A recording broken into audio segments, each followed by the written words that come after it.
My daughter's world, once made of magic, was crumbling under the weight of a bully's cruelty. Her desperate wish for a protector brought an answer with the thunderous roar of engines, from a place I never expected. My daughter Audrey used to think the world was made of magic. At 8 years old, her universe was a vibrant collection of crayon drawings taped to the fridge, stories about talking squirrels, and the unwavering belief that a scraped knee could be cured by a kiss and a sparkly Band-Aid. Her laughter was the soundtrack of my life, but over the last few months the music had been fading, replaced by a low, humming anxiety that had settled deep in our little two-bedroom apartment. It started with her drawings. The magical unicorns and smiling suns were replaced by dark, scribbled figures with angry eyes. Then she started having trouble sleeping, little nightmares that she couldn't quite explain, leaving her whimpering in her bed until I came to hold her. The source of this creeping darkness had a name: Kyle Davison. He was a boy in her class, and his cruelty was as casual as it was constant. It began with playground taunts, words I had to look up to understand their full, venomous weight, words an 8-year-old should never have to hear. Then came the accidental shoves in the lunch line, the stolen hair ribbons, the quiet, menacing whispers on the school bus. I did what any mother would do. I scheduled meetings. I sat in the painfully small chair opposite Principal Henderson's desk, my hands clasped tightly in my lap, trying to keep my voice even. He'd listen with a practiced, sympathetic nod, promising to look into it, and reminding me that kids can be kids. He spoke of conflict resolution and peer mediation, empty phrases that did nothing to stop my daughter from coming home with her spirit a little more bruised each day. The real problem wasn't just Kyle. It was his mother, Mrs. Davison. She was one of those women who wielded her minivan like a battering ram and her PTA membership like a royal decree. She saw her son as a flawless angel, and anyone who suggested otherwise was an enemy. I saw her glares at school drop off, heard her hushed, pointed comments to other mothers as I walked by. The message was clear. We didn't belong. Not in this school, not in this neighborhood. The breaking point came on a Tuesday afternoon. I was waiting for Audrey by the school gates, and she came out walking slower than usual, her head down, her bright pink backpack looking like a terrible weight on her small shoulders. Kyle and his mother were a few paces behind her. I saw Mrs. Davison lean down and say something to him, and then Kyle darted forward and deliberately knocked a book out of Audrey's hands. It was her favorite, a collection of fairy tales with a worn, beloved cover. It landed face down in a muddy puddle. Before I could even react, Mrs. Davison stepped forward, placing a hand on my arm.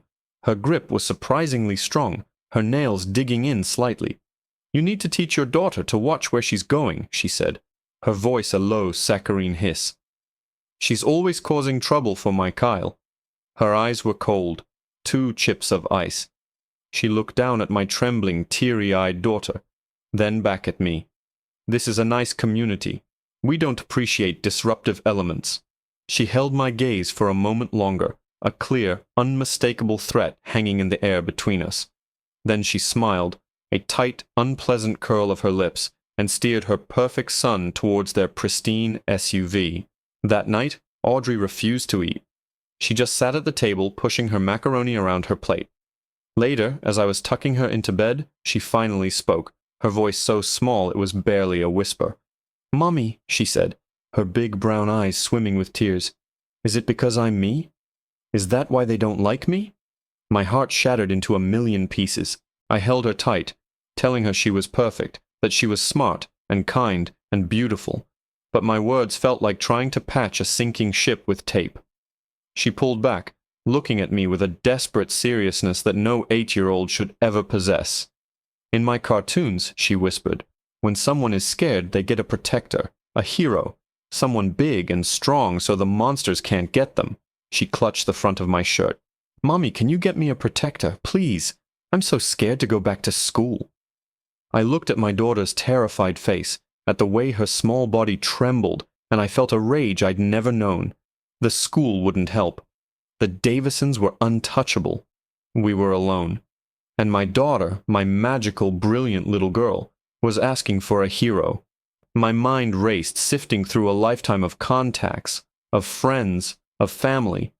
And then a name surfaced from the depths, a name I hadn't spoken in nearly a decade. My brother Rick, the family black sheep, the one who'd traded a college scholarship for a leather jacket and the roar of a Harley. I hadn't seen him since our father's funeral, where he'd stood apart from everyone, all tattoos and stony silence. I didn't even know if his number was the same. My hands were shaking as I found my old address book, the pages brittle with age. I found his name, a number scrawled next to it in my mother's faded handwriting. With my daughter's plea echoing in my ears, I picked up my phone, my heart pounding against my ribs like a trapped bird. I dialed the number, half expecting it to be disconnected. It rang once, twice. On the third ring, a gravelly voice answered, blunt and impatient. "Yeah?" I took a shaky breath, my throat suddenly tight. "Rick, it's me. It's Sarah. I need your help. My little girl needs help." There was a long silence on the other end of the line, so long I thought he'd hung up. All I could hear was a faint crackle and the sound of my own frantic heartbeat in my ears. I pictured him on the other end, older now, the sharp lines of his face hardened by time and a life I couldn't imagine. I was about to speak again, to apologize for calling, for bothering him, when his voice cut through the static, devoid of any emotion. "Where?" The single word was like a dam breaking. The story of the past few months came pouring out of me in a jumble of frantic, tear-choked words. I told him everything. The taunts, the shoves, Mrs. Davison's icy threats, Principal Henderson's useless platitudes. I told him how Audrey's light was being extinguished, how she drew monsters instead of unicorns, how my sweet, happy girl was now afraid of her own shadow. Finally, my voice cracking, I told him what she'd asked me for. She asked for a protector, Rick, a hero, and I didn't know who else to call. Another pause. Longer this time. I could practically feel the decade of distance between us, a chasm of unspoken arguments and different life choices. "What time do you take her to school?" he asked, his tone still flat, unreadable. "The first bell is at 8:30, I whispered, clutching the phone so tightly my knuckles were white. "We usually leave around 8:15. "Okay," he said, and then the line went dead. Just, "Okay. No, I'm sorry you're going through this. No, I'll be there. No questions, no reassurances. Just, okay," and a dial tone. I stared at my phone, a fresh wave of despair washing over me. What had I expected? That he would drop everything and ride in like some knight in shining armor? He was a stranger to me now, a ghost from another life. I'd probably just annoyed him. Worse, what if I'd made things worse? What if he showed up alone, angry and confrontational? The image of Rick, all leather and fury, facing off against the perfectly manicured Mrs. Davison and her lawyer husband flashed in my mind. It would be a disaster. I'd probably get a restraining order slapped on me, and Audrey would be expelled. I barely slept that night, my mind a swirling vortex of regret and anxiety. I must have checked the locks on the doors a dozen times. In the morning I plastered a bright, fake smile on my face for Audrey. She was quiet during breakfast, her eyes big and shadowed. She picked at her toast, her gaze fixed on the front door as if expecting a monster to burst through it at any moment. "Is the protector coming today, Mommy?" she asked, her voice small. "I don't know, sweetie," I said, my own hope dwindling with every tick of the clock. "But I'm here, and I will always protect you." It felt like a hollow promise. As 8:15 rolled around, my stomach was in knots. Every car that passed outside our window made me jump. There was no sign of Rick. No strange motorcycle parked down the street. Nothing. He wasn't coming. The sliver of hope I'd clung to all night finally dissolved, leaving behind a bitter residue of shame. Of course he wasn't coming. Why would he? "Come on, baby girl," I said, my voice unnaturally cheerful. "Time for school. We don't want to be late." I took her hand, her small fingers cool and trembling in mine. The walk to school was only 3 blocks, but that morning it felt like a mile-long march into enemy territory. I could feel Mrs. Davison's eyes on us before I even saw her. I could sense the whispers of the other parents. My shoulders tensed, my grip on Audrey's hand tightening. We rounded the corner onto the main street that led to the school entrance, and my heart sank. There she was, Mrs. Davison's silver SUV, parked in its usual spot, the woman herself standing by the gate, chatting with another PTA mom, her laugh sharp and loud. Audrey saw her too and shrank against my leg, trying to make herself invisible. "Mommy, I don't want to go," she whimpered. My own fear was a cold knot in my stomach, but seeing hers turned it into white-hot anger. I was done. I was going to walk right up to that woman. I was going to... And then I heard it. It started as a low hum, almost subliminal, a vibration I felt more in my teeth than in my ears. It grew steadily, a deep-chested growl that seemed to shake the very asphalt beneath our feet. It wasn't the sound of a car or a truck. It was deeper, throatier, multiplied. It sounded like a storm, like a swarm of angry hornets the size of eagles, like distant thunder rolling directly towards us. Heads started turning. Mrs. Davison stopped laughing, her perfectly lipsticked mouth hanging slightly open. All conversation died, replaced by this one, all-consuming sound. It was getting louder, closer, echoing off the suburban houses, a deafening, earth-shaking roar. Audrey and I stood frozen on the sidewalk, caught in the eye of a coming hurricane, and as the sound crested, I knew. It wasn't thunder, it was engines, a lot of them. They came over the crest of the hill like a tidal wave of chrome and black leather. First one, then 3, then a dozen, then more than I could count. A phalanx of motorcycles roaring down our quiet, tree-lined street. They weren't just any bikes. They were Harleys, big, powerful machines that gleamed in the morning sun, their engines thundering in a synchronized, intimidating rhythm that vibrated up through the soles of my shoes and rattled the windows of the houses. The riders were just as imposing. Men, and a few women, all clad in worn leather vests adorned with patches I didn't recognize, their faces weathered and set like stone behind beards and dark sunglasses. They moved with a slow, deliberate purpose, taking up the entire street, a rolling blockade of steel and defiant noise. My breath caught in my throat. At the very front, riding a beast of a motorcycle that looked bigger and louder than all the rest, was a man I barely recognized and yet knew instantly. 10 years had carved new lines into my brother's face, and a thick, dark beard now covered the stubborn jaw I remembered. His hair was shorter, but his shoulders were broader than I recalled, filling out his leather vest in a way that spoke of raw power. He wore no helmet, only a pair of dark aviator sunglasses that hid his eyes. But it was him. It was Rick. He didn't look at me. His gaze was fixed forward, locked on the school entrance. The entire procession rolled to a slow, rumbling stop, perfectly arranged in a semicircle around the school gates, cutting it off from the street. The sound was immense. It drowned out everything: the chirping birds, the distant traffic, the shocked gasps of the other parents.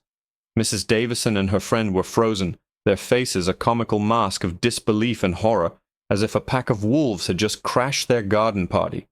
Principal Henderson had come running out of the school, his tie flapping, his mouth opening and closing like a fish, but no sound could escape the wall of engine noise.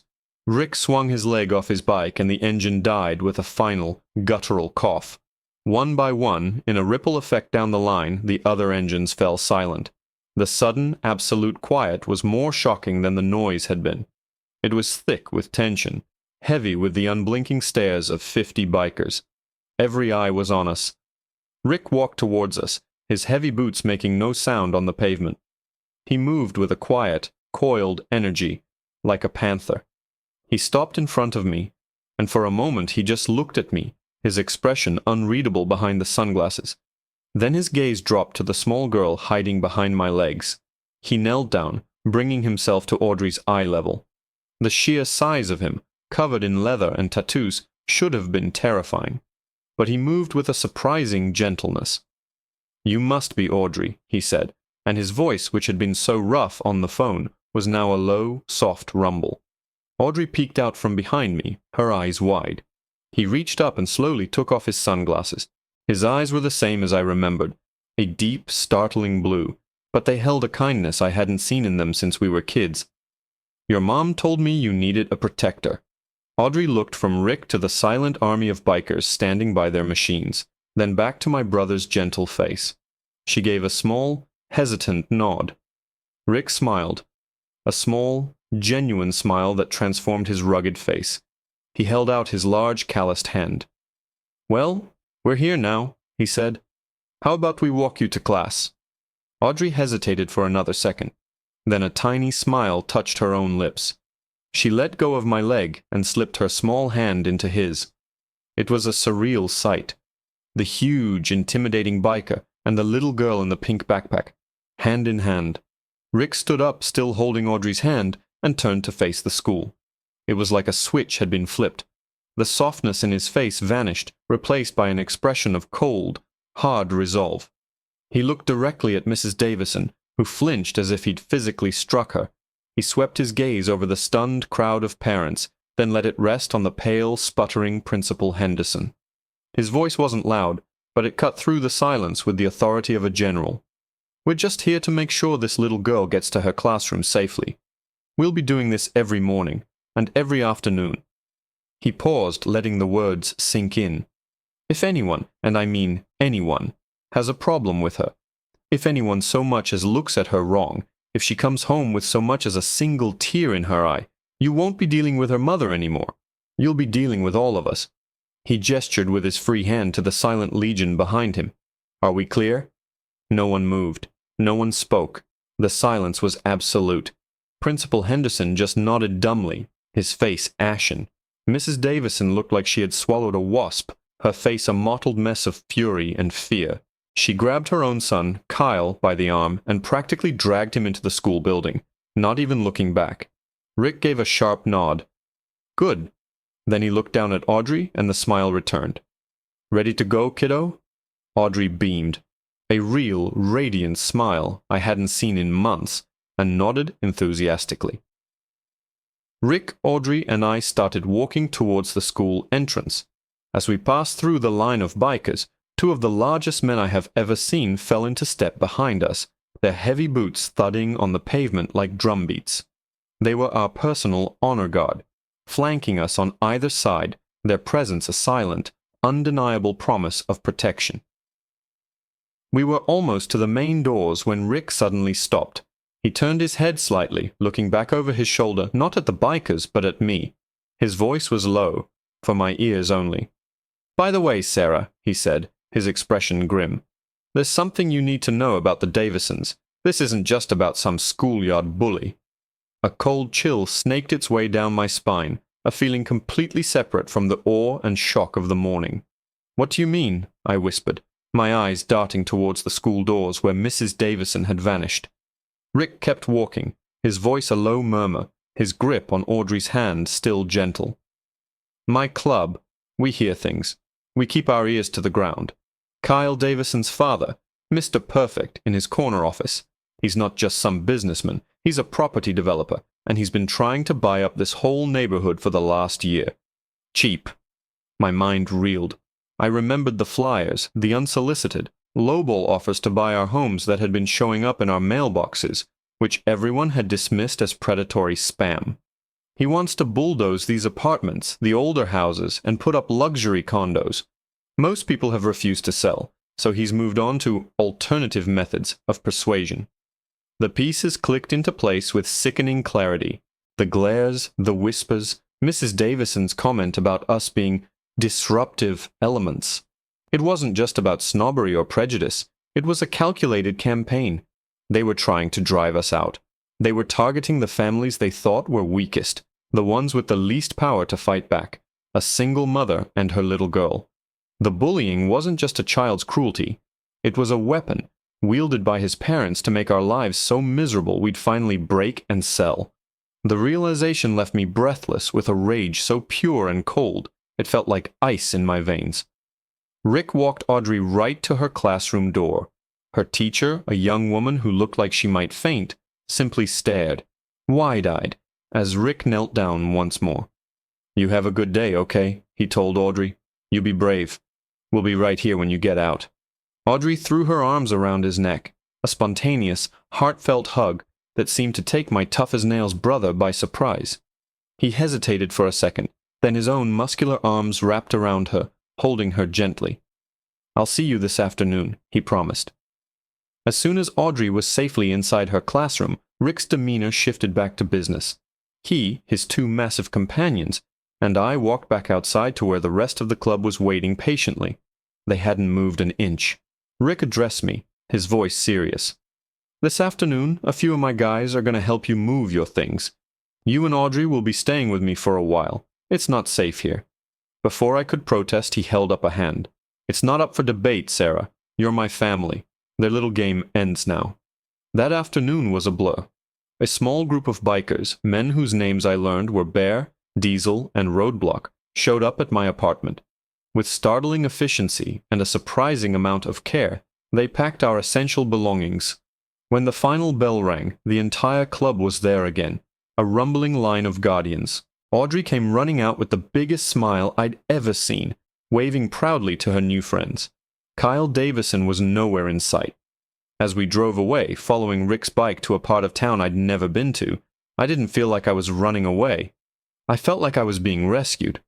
Over the next week, the story of the biker escort went viral in our community. Other parents who had previously been too intimidated by the Davisons to speak up started sharing their own stories of harassment and pressure. It turned out we weren't the only targets. A meeting was called with the school board, and this time I wasn't alone. I walked in with Rick and about 20 of his club members, who filed in silently and stood along the back wall, their arms crossed. Their presence spoke volumes. Principal Henderson was fired. A full-scale investigation was launched into Mr. Davison's business practices. Faced with public outrage, a school board investigation, and the silent daily presence of a motorcycle club, the Davisons crumbled. They pulled Kyle from the school and put their house up for sale within a month. The plan to bulldoze our neighborhood was dead. Living with Rick was an adjustment, but it was also a reunion I didn't know how much I needed. We talked for hours, bridging the 10-year gap between us with stories and apologies. I learned about his club, the Iron Saints. They weren't criminals. They were a brotherhood of veterans, mechanics, and misfits who had formed their own kind of family. They organized charity rides and protected the vulnerable in their community. They were the heroes my daughter had dreamed of. A few months later, Audrey and I moved into a new apartment in a different school district. But on her first day, as we pulled up to the new school, a familiar rumble filled the air. Lined up along the curb was Rick, with Bear, Diesel, and about a dozen other Iron Saints, their bikes gleaming. They weren't there because we needed protection anymore. They were there because they were family. Audrey, now confident and beaming, ran over and gave each of them a high five. As I watched my daughter, no longer scared but surrounded by her unlikely, leather-clad guardian angels, I realized she had been right all along. The world is made of magic. Sometimes it's just hidden, waiting in the most unexpected places, and sometimes it arrives with the thunderous roar of a Harley-Davidson engine